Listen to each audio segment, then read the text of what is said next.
열심히 공부해서 좋은 주식에 좋은 투자를 하는 방법을 배우는 시간이죠. 주식연구소. 대한민국을 대표하는 주식 초보를 위한 최고의 선생님 염승환 이베스트 투자증권 리테일 사업부이사 화상으로 연결합니다. 안녕하세요. 네, 안녕하세요. 네. 일단 올 한 해를 마무리하면서 2022년 주식시장을 총정리하는 시간을 가져보겠습니다. 이번에는 유례없는 급격한 금리 인상이 올해 계속 이어졌는데 이게 주식시장에는 어떻게 반영됐나요?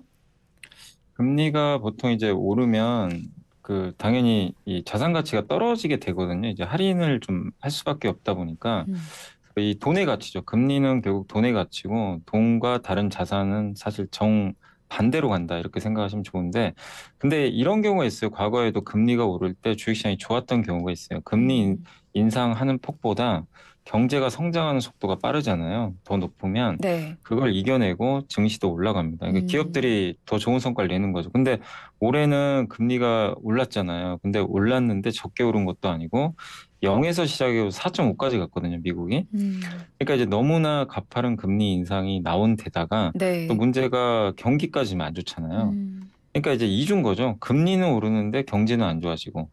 그러니까 이제 기업들 입장에서는 금융 비용은 올라가는데 실적은 감소하고. 그러니까 이제 두 배의 데미지를 입게 될 수밖에 없는 거죠. 네. 그래서 올해 나스닥만 해도 이게 나스닥 지수가 30% 빠진 경우는 정말 드물거든요. 나스닥 지수가 34%나 올해만 해도 좀 폭락을 했습니다. 네.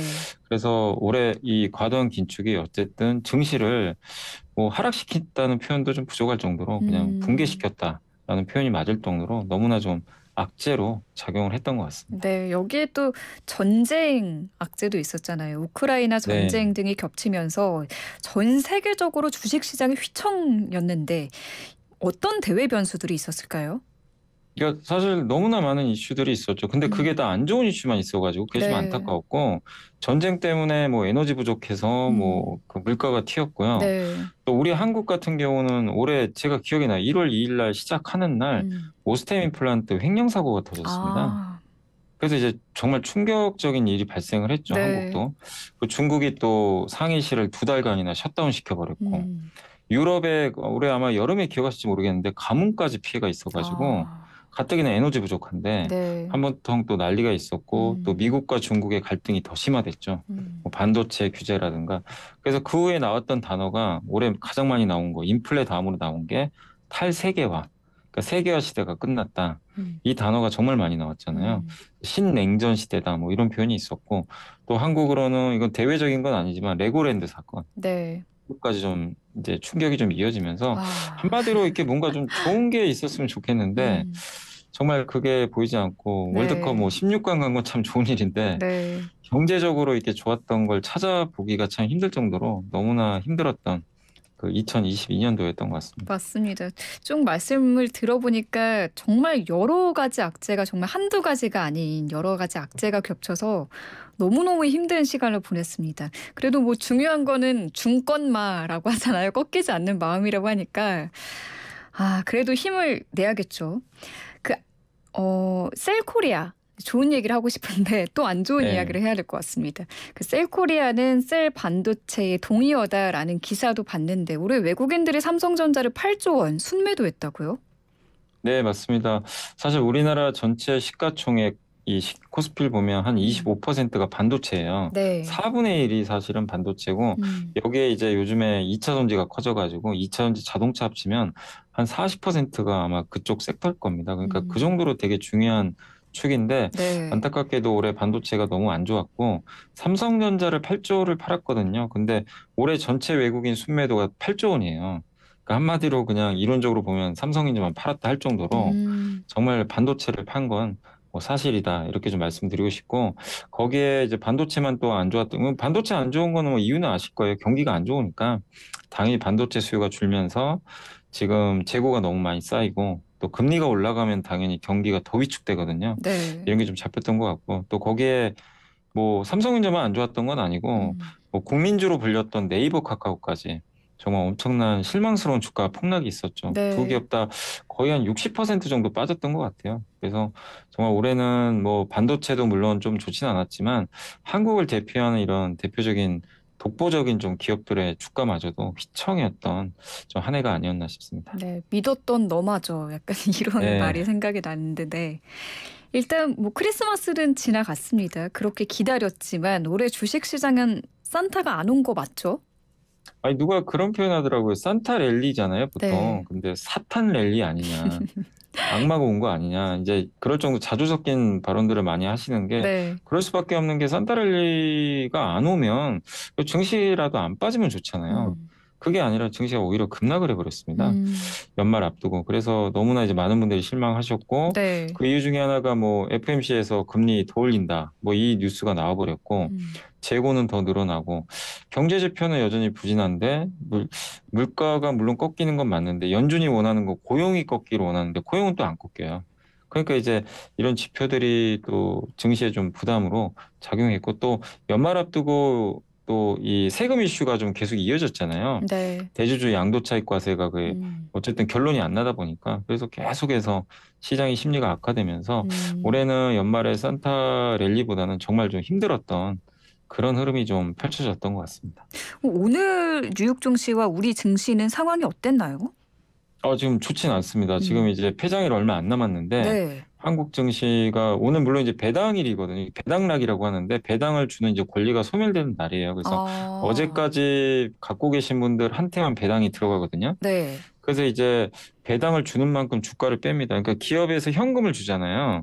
현금을 주는 만큼의 가치를 차감시켜 버려요. 음. 그래서 그 다음날 바로 주가에 반영을 하는데 그게 네. 배당락입니다. 그래서 오늘은 이제 그 배당락 때문에 지수가 빠졌는데 음. 배당락이 한 1.5% 정도 될 거예요. 그러니까 오늘 코스피가 마이너스 1.5면 그냥 보합이라고 생각하시면 돼요. 어제 음. 종가랑 똑같다. 근데 오늘 코스피가 더 많이 빠졌어요. 마이너스 2.2까지 빠졌으니까 한 0.7%더 하락을 한 거죠. 그래서 아. 배당락 외에도 오늘 미국 증시도 되게 안 좋았거든요. 아시겠지만 테슬라가 폭락을 했잖아요. 테슬라가 정말 끝도 모르게 네. 추락을 하고 있네요. 마이너스 11%. 그게 이제 나스닥에 아. 영향을 주니까 우리 네. 한국에서 오늘 제일 많이 빠진 업종이 어디냐면 2차 전지입니다. 당연히 테슬라가 안 좋으니까 네. 배터리 회사들 안 좋겠죠. 음.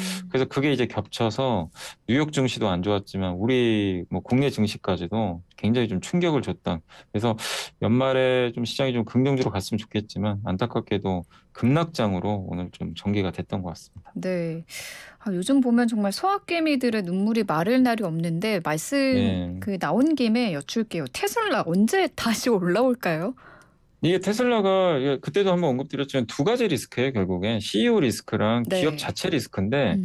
CEO 리스크는 이제 다 알잖아요. 뭐 어떤 건지 그 트위터 인수라든가. 네. 근데 이제 그건 사실 반영은 전 됐다고 보거든요. 음. 이제 뭐 이 정도 빠졌으면 반영은 됐는데 문제가 지금 이제 기업 자체 문제인데 테슬라의 근본은 전기차입니다. 전기차가 많이 팔려야 돼요. 근데 네. 연말에 보통 가동 중단을 안 하거든요. 근데 이번에 이례적으로 중국 공장을 가동을 연말까지 안 한대요. 중단을 한다고 하더라고요. 안 팔려서 그런가요? 그러니까 이제 얘기를 안 해줍니다. 거기에 대해서 왜 그런지를 명확히 얘기를 해주면 좋은데 음. 그게 아니까 이제 시장에서 우려하는 거죠. 음. 아니 연말에 항상 이렇게 가동을 오히려 증가시키고 분위기 좋았는데 작년에도 연말에 이거 안 한다는 건 물론 이제 중국의 코로나 때문일 수도 있어요. 근데 코로나가 아니라 이거 진짜 중국에서 차가 안 팔리는 거 음. 아닐까? 이제 이런 의심들을 하는 것 같더라고요, 음. 최근에. 거기다 네. 또 최근에 중고차 가격이 떨어지니까 중고차 가격이 떨어지면 신차 가격 같이 떨어지거든요. 근데 얼마 전에 그 테슬라가 또 할인 판매 들어갔잖아요. 그 네. 굳이 할인 판매까지 한다는 건 차가 안 팔린다는 증거 아니냐. 네. 근데 이제 확대 해석이 되는 거죠. 근데 시장은 몰라요, 지금. 명확히 이유는 모르지만 그런 해석들이 시장이 더 먹히면서 지금 이제 우리가 모르는 그 불안감. 아, 이제 테슬라도 안 되는구나.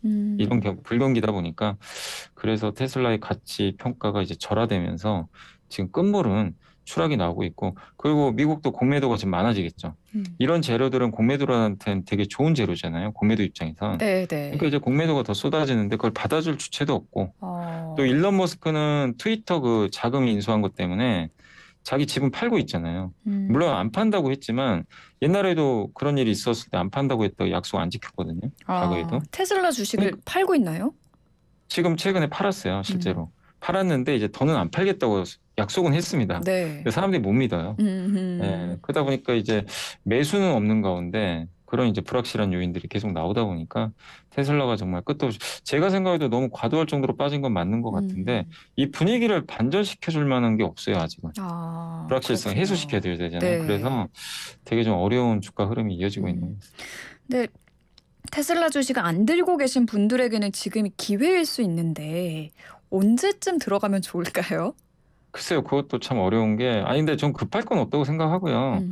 테슬라가 분명히 또 회복되겠죠. 어느 시점에서 세계 1등 기업이고 여전히 뭐 전기차에서 앞선 기업이고 또 CEO 리스크라는 것도 네. 일론 머스크 하기 나름이잖아요. 이 그럼요. 상황에서는 또 돌발 행동을 안 할 겁니다. 근데 이제 음. 관건은 테슬라의 저는 지금 가장 큰 문제는 불확실성입니다. 차가 진짜 안 팔리면 어떡하지? 음. 이거에 대한 의문점이 지금 아직은 있어요. 음. 이걸 좀 해소시켜줘야 돼요. 회사에서 적극적으로 뭐 아이를 해주든가 그런 게 있어야 되는데 일론 머스크 혼자 얘기하잖아요. 음. 트위터에다가. 네. 근데 사람들은 그 얘기 잘 안 믿거든요. 네. 공식적으로. 그러니까 결국 테슬라가 이제 실적 발표하겠죠, 내년에. 음. 그때 실적 발표할 때까지는 좀 기다려 보셔야 될 것 같아요. 알겠습니다. 예. 그러면은 지금 올해를 마무리해야 하는 시점에서 우리 증시와 뉴욕 증시에서 좀 체크해 볼 만한 종목은 어떤 게 있을까요? 사실 이제 뉴욕 증시에서 제일 중요한 건 역시나 테슬라입니다. 심리적으로. 음. 왜냐하면 방금도 말씀드렸지만 오르고 내리고는 지금 맞출 수는 없어요. 그렇지만 테슬라가 어느 날 갑자기요 하루에 10% 오를 수도 있습니다. 음. 이유도 없이. 그럴 수도 있어요. 왜냐하면 많이 빠졌으니까. 네. 근데 테슬라가 그렇게 올라주면 투자 심리가 이제 좀 바뀌어요. 아, 음. 이제 가장 지금 안 좋았던 이 기업이 좀 살아나는구나. 음. 그럼 전반적으로 투자 심리가 개선되면서 네. 증시 분위기가 좀 바뀌거든요. 음. 그래서 일단 제일 주목하셔야 될 기업은 테슬라고 테슬라랑 지금 제일 많이 빠진 기업이 오늘 보니까 엔비디아입니다. 둘 다 음. 기술주죠. 이 네. 두 개 기업이 좀 회복되는지 이걸 좀 파악하시면 좋겠고 얘네들이 계속 빠지면 시장이 쉽지가 않은 거죠, 아직은. 음. 그래서 그걸 좀 체크하시고 한국은 역시 세 개 종목이에요. 삼성전자, LG에너지솔루션, 현대차. 이 세 개가 우리나라를 대표하는 반도체, 배터리, 자동차잖아요. 네. 이 기업들이 대표 수출주니까 이 기업들이 살아난다. 증시가 가지 말라고 해도 올라갈 수밖에 없어요. 근데 이 음. 기업들이 요즘에 분위기가 다 안 좋아요. 그래서 한국에서는 이 삼성전자, LG엔솔, 현대차를 주목하시고 미국에서는 어쨌든 테슬라와 엔비디아를 좀 주목을 해야 될 것 같습니다. 알겠습니다. 그럼 올해 증시는 언제까지 열리나요? 일정을 한번 정리해 볼까요? 네, 올해 증시는 일단 오늘 이제 배당 날이고 내일이 마감일입니다. 그래서 내일 목요일이잖아요. 네. 목요일 날까지만 열리고 내일까지. 금요일은 안 열립니다. 음. 금요일은 시장이 없어요. 그러니까 항상 마지막 영업일은 안 열린다고 생각하시면 돼요. 우리 음. 한국은 이제 전통적으로 마지막 영업일에는 항상 휴장을 해요. 네. 네, 그래서 시작이고. 근데 대신에 1월 2일 날 개장을 할 거 아니에요. 음. 그때는 오전 10시에 열립니다. 9시가 아니고. 그래서 음. 그걸 꼭 주의하시면 좋겠고. 미국은 네. 쉬는 날 없어요. 음. 그래서 미국은 그냥 그대로 연말까지 계속 시장이 열린다라고 생각해 주시면 좋을 것 같습니다. 네. 저희가 앞에서 그 올해 있었던 악재들을 쭉 정리를 해봤는데 정말 올해 주식 투자하시는 분들은 웃을 날이 얼마 없었거든요. 네네. 내년에는 어떨까요? 뭐 2023년에는 어떤 좀 주식에 관심을 가지면 좋을지 내년 포트폴리오 네. 짜시는 분들에게 방향 조언해 주신다면요? 근데 이게 참 그 인생도 그렇고요. 뭐 우리 계절도 그렇죠. 지금 너무 춥잖아요. 음. 근데 몇 달 후엔 또 봄 오거든요. 반드시 오잖아요. 음. 주식시장도 똑같아요. 영원한 겨울은 없습니다. 반드시 겨울이 그러니까 봄이 오거든요. 네. 근데 그 겨울이 얼마나 길지가 좀 관건인데 음. 지금 올해 너무나 혹독한 겨울이 왔잖아요, 사실. 그래서 적어도 내년엔 아주 따뜻하지는 않는다 하더라도 봄은 올 수 있다. 음. 그래서 올해보단 좀 좋지 않을까 저는 그렇게 보고 오, 있고 네. 그리고 지금 모든 게 다 부정적이잖아요. 근데 항상 그렇지만 부정적일 때 투자해가지고 실패한 경우는 별로 없어요. 왜냐하면 싸기 때문에. 네. 모두가 낙관할 때는 어마어마하게 비싸집니다. 그래서 음. 실패할 확률이 높아요. 음. 그 점을 좀 말씀드리고 싶고 그리고 업종으로는 역시 똑같습니다. 남들이 안 좋다고 하는 업종에서 기회를 찾아야 돼요. 왜? 어. 싸니까. 그래서 안 좋은데 내년이 좋아질 게 뭘까? 예를 들면 지금 반도체 다 안 좋다고 그러잖아요. 음. 디스플레이, 우리 스마트폰에 들어가는 OLED 다 안 좋게만 봐요. 근데 내년에도 안 좋을까? 내년 하반기 되면 중국도 경기가 회복될 거고 음. 적어도 IT 수요는 좀 조금이라도 살 수 있고요. 연준이 금리 인상만 안 해도 일단 좀 숨통은 트이거든요. 음. 그럼 올해보다는 좀 나을 수 있잖아요. 네. 그래서 안 좋은데 내년 하반기에 좋아질 만한 것 중에선 저는 반도체, 디스플레이 좀 좋게 보고 또 음. 중국이 지금 이제 돈을 풀 거예요. 중국의 부동산 경기랑 밀접하게 연관되는 게 철강입니다. 근데 네. 철강도 올해 너무 안 좋았어요. 그러니까 예를 한 몇 개만 들어본 건데 올해 너무 좋았던 섹터들보다는요. 올해 진짜 안 좋은 것들 한번 여러분들이 한번 적어보세요. 그래서 한번 고민을 해보세요. 신문을 찾으시던 뭘 네. 하셔가지고 내년에 좋아질 게 있으면 그걸 투자하는 건 좀 좋다고 생각해요. 근데 내년에도 안 좋아 보인다. 그럼 그걸 안 하면 되겠죠. 그래서 그 고민이 좀 필요한 시기가 아닌가라고 말씀을 드리겠습니다. 네, 저는 지금 말씀 들으면서 반도체, 디스플레이, 철강 이렇게 적어놨습니다. 네. 네. 네. 오늘 그리고 연불리님 저랑 의상과 그 배경이 아주 조화가 좋아 보여요. 아, 그런가요? 그렇게 생각 안 하세요? 리액션이 그런가요? 고장 네. 나셨는데, 네. 네, 연불리 염이사님 새해 복 많이 받으시고요. 내년에도 잘 네네. 부탁드립니다. 네, 감사합니다. 네, 네, 지금까지 새해 복 많이 받으세요. 네, 고맙습니다. 네. 지금까지 염승환 이베스트 투자증권 리테일 사업부 이사와 함께했습니다.